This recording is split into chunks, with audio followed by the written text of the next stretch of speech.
अस्सलाम वालेकुम नाज़रीन, खालिद इकबाल का सलाम कबूल कीजिए। डायलॉग विद प्रोफेसर अकरम मीरानी। हमारा आज का मौजू है भारत, जिसकी खारजा पॉलिसी बज़ाहिर तो कुछ नाकाम दिखाई देती है, क्योंकि भारत एशिया में अपना नया किरदार तलाश करने की कोशिश कर रहा है। क्या इसमें वो कामयाब है या नाकामयाब है? इस हवाले से तजिया पेश करेंगे जनाब प्रोफेसर अकरम मीरानी। देखिए, कुछ तो डॉक्टर साहब रियलिटीज़ हैं ग्लोबल रियलिटी ये है कि भारत एक बड़ा मुल्क है, इसमें तो कोई शक नहीं। एशिया के दो बड़े मुल्क हैं, चाइना और इंडिया। पॉपुलेशन भी तकरीबन उनकी बराबर है, साइज अलबत्ता चाइना का बड़ा है, इंडिया का उसके 1/3 के बराबर है। और चाइना इकोनॉमिकली और साइंटिफिकली ज़्यादा एडवांस हो गया है दिफाई तौर पे, लेकिन इंडिया भी एक ग्रोइंग इकोनॉमी है, बड़ी इकोनॉमी है। लेकिन इंडिया से हुआ ये कि उसने ज्यादा रिलाय किया यूनाइटेड स्टेट्स ऑफ अमेरिका के ऊपर, और ये सोचकर कि अमेरिका को चाइना के साथ अगर compete करना है तो हम उनकी ज़रूरत है। लेकिन ग्लोबल पावर जो है वो तो खेल अपना खेलती रहती हैं। एक तो उनकी ये पॉलिसी के गैर ज़रूरी रिलायंस जो किया उन्होंने अमेरिका के ऊपर, उसे ट्रंप के आने के बाद मुश्किल सूरत हाल के सामने है। ट्रंप साहब इस बात को ज़्यादा मानते नहीं हैं। दूसरा यह है कि मिडल ईस्ट में जो उनकी पॉलिसी थी, वो बेशक अरब ममालिक के साथ उनके अच्छे ताल्लुकात हैं, लेकिन वो इसराइल के बहुत करीब चले गए, दिफाई तौर पे भी, तिजारती तौर पे भी, साइंटिफिक कोऑपरेशन, डिफेंस कोऑपरेशन में भी। अब इसराइल ये एक्सपेक्ट नहीं कर रहा था भारत कि यकदम इसराइल का रवैया इतना जारहाना हो जाएगा, बिल्कुल।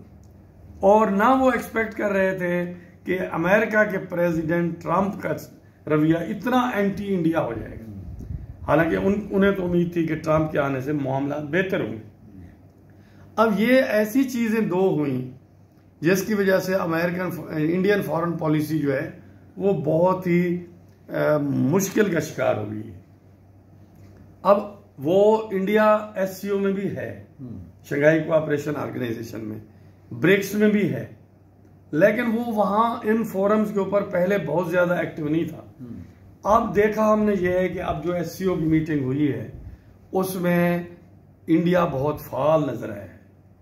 तो इंडियन अब दोबारा सोच रहे हैं कि जो एशियन या साउथ की जो पॉलिटिक्स है, ग्लोबल साउथ की, उसमें वो ज्यादा एक्टिव हो, क्योंकि उन्होंने ये सबक सीख लिया है कि ज्यादा रिलायंस दूर के जो ढोल सुहाने हैं उनके ऊपर रिलायंस करके अपने करीब के ममालिक से तल्लुकात सर्द मेहरी रखना वो मुफीद नहीं है। हम तो इंडियन पॉलिसी मेकर्स को ये भी एडवाइस करेंगे कि वो अपनी इस नई पॉलिसी या नया किरदार जो तलाश कर रहे हैं उसमें पाकिस्तान को भी इंक्लूड करें। जी बिल्कुल, ठीक है, उन्हें पाकिस्तान से शिकायत होंगी, लेकिन फ्रेंडली हों। बिल्कुल, पाकिस्तान को भी इंडिया से शिकायत हैं यकीनन, मगर ये शिकायत नेबर्स को होती हैं। उन्हें चाइना के साथ भी तो शिकायत है, चाइना को भी उनके साथ शिकायत है। जैसे हमें अफगानिस्तान के साथ हम बहुत करीब रहे हैं, आजकल हम परेशान हैं। इसी तरह चाइना, पाकिस्तान और ईरान को भी एक दूसरे से शिकायत रहती है।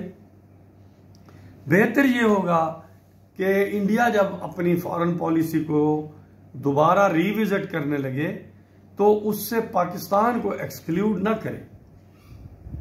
अगर हम सारे, बेशक इख्तलाफात हैं, होंगे, रहेंगे, और इनको टाइम लगेगा रिजॉल्व होने में, लेकिन अगर हम मुस्बत सोच के साथ आगे बढ़ेंगे, इंडिया भी मुस्बत सोच के साथ आगे बढ़ेगा, तो इंडिया को बहुत दूर रस फवायद होंगे, और उसको पाकिस्तान को भी फायदा है, उसमें चाइना को भी, और एशिया के तमाम ममालिक को भी फायदा है।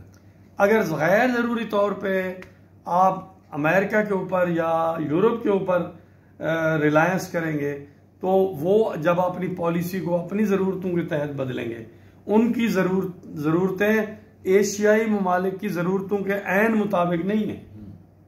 नतीजतन उस वक्त आपको चैलेंज का सामना होगा, और हम पाकिस्तान से भी यही कहेंगे कि आप दोबारा अमेरिका की तरफ दौड़े जा रहे हैं। मुश्तरी होशियारबाज।